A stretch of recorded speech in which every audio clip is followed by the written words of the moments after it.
মা বাসন্তী দেবীর আশীর্বাদে তিনি আজ মন্ত্রী। 2001 বিধানসভার নির্বাচনে সদ্য তৃণমূল কংগ্রেস মনোনীত প্রার্থী এই মানুষটি।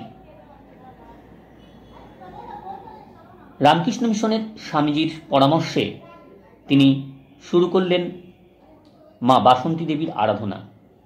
প্রথম বছর প্রতিমা মূর্তিতে পুজো হলেও বেশ কয়েক বছর ঘট পুজোর মধ্য দিয়ে চালালেন তিনি। শিক্ষক থেকে রাজনৈতিক জীবন থেকে মন্ত্রী, এভাবেই ব্যাখ্যা করলেন মন্ত্রী বঙ্কিম হাজরা। 2011, 2016, 2021 আর ঘুরে তাকাতে হয়নি বঙ্কিমবাবুকে। মমতা ব্যানার্জির বিশ্বাস ও আশীর্বাদে সাগরের থেকে প্রথম মন্ত্রী হিসাবে নির্বাচিত হন তিনি। তারপর থেকে কাজে কর্মে এবং মানুষের জনসমর্থনে তিনি আজ একজন সুনাগরিক এবং মানুষের কাছের এক মানুষ। দেখুন তার বাড়ির বাসন্তী পুজোর উৎসবের অনুষ্ঠান।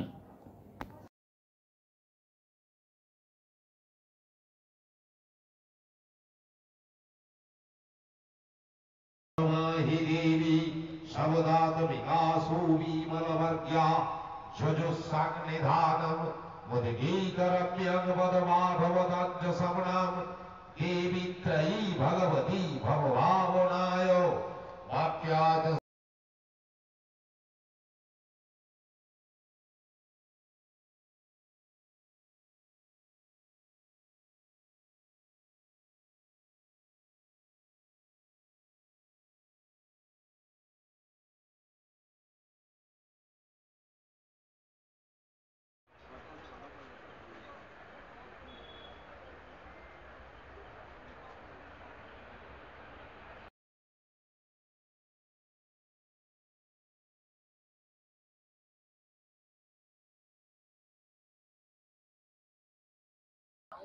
প্রচারের মাঝেও মন্ত্রীর বাড়িতে আসা এবং সেখানে পুজো দেওয়া পুরো মহা অষ্টমীতে কিরকম লাগলো? এটা আজকে না, আমি এর আগেও এসেছি। মাননীয় মন্ত্রী সাহেবের যে পূজা, এটা একেবারে আন্তরিকতার সাথে তিনি প্রতি বছরই করেন, এবছরও করছেন। খুব স্বাভাবিকভাবে প্রচার তো আছেই, কিন্তু তার সাথে সাথে মাতৃ আরাধনায় না এলে বোধহয় কোথাও একটা খামতি থেকে যায়। তাই আসা, মায়ের টানে আসা, এখানে এসে সকলের সাথে ভালোই লাগলো। কি চাইলেন? নিশ্চিতভাবে সকলের মঙ্গল হোক, মৈত্রপুরের বাসীর মঙ্গল হোক, সমস্ত দুঃখ দুর্দশা সকলের থেকে কেটে যাক, এবং যারা আজকের বাংলাকে নিয়ে, আমাদের প্রিয় নেত্রী মমতা বন্দ্যোপাধ্যায়কে নিয়ে, প্রিয় নেতা অভিষেক বন্দ্যোপাধ্যায়কে নিয়ে, আমাদের সকলকে নিয়ে কুৎসা করছে, তাদের শুভবুদ্ধির উদয় হোক। থ্যাংক ইউ দাদা। এই দীপঙ্কর দা কবে এসেছিল দাদা? দাদা আজকে অষ্টমী, মা অন্নপূর্ণার পুজো আপনার বাড়িতে হচ্ছে, কিরকম ভাবে আপনি এই পুজোটা করছেন বা কত বছর চলছে যদি একটু আমাদের দর্শকদের। আমি রামকৃষ্ণ মিশনের দীক্ষিত। সেদিনকার খুব সকালে বাড়িতে স্নান করে ভোট কেন্দ্রে, রামকৃষ্ণ মিশনে ভোট কেন্দ্র হয়, আমি সোজা উঠে আমি রামকৃষ্ণ মিশনে যাই, গিয়ে ঠাকুরকে, মাকে, স্বামীজিকে প্রণাম করি। তখন পুজো শুরু হয়ে গেছে। তখন সেখানকার যিনি স্বামীজি ছিলেন, শ্রীমৎ শান্তিদানন্দজি মহারাজ, তখন তিনি আমাকে বললেন, বঙ্কিমবাবু একটা কথা বলি, আপনি যে জায়গাতে দাঁড়িয়ে এখন লড়াই করছেন,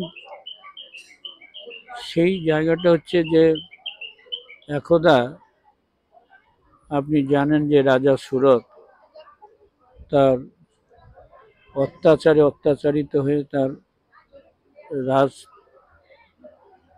আসন ছেড়ে দিয়ে তাকে বনে গিয়ে মেধামণির কাছে গিয়ে তপস্যা করেছেন, যাতে তিনি জমি ফেরত পেতেন। এই প্রাচীন ইতিহাস আছে এই বসন্তকালে বাসন্তী পুজো।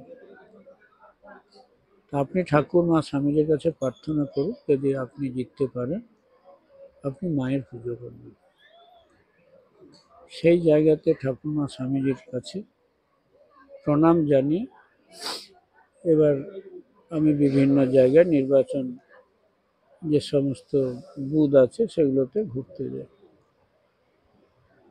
তারপরে ভোট শেষ হলো, ভোট কাউন্টিং শুরু হয়েছে। ভোট কাউন্টিং শেষের দিকে সাগর ব্লক থেকে আমি 500 ভোট হেরে যাই।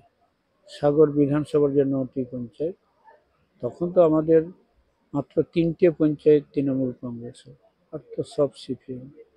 পঞ্চায়েত সমিতিও তখন সিপিএম, জেলা পরিষদ সিপিএম। 2001-এ সিপিএম, 2008-এ আমরা পেলাম ত্রিস্তর পঞ্চায়েত নির্বাচন।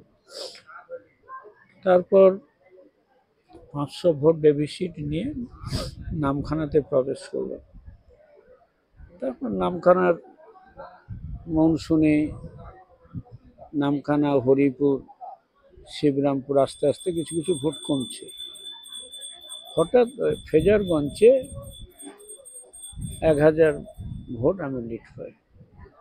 সেই জায়গাতে ওখানে 1000 ভোট লিড পাওয়ার ফলে এই যে ভোটটা আস্তে আস্তে কমছিল, সেটা 554টি ভোট, আর 10টি ভোট ব্যালটে আমি বেশি পেয়েছি। মোট 564 ভোটে সেভাবে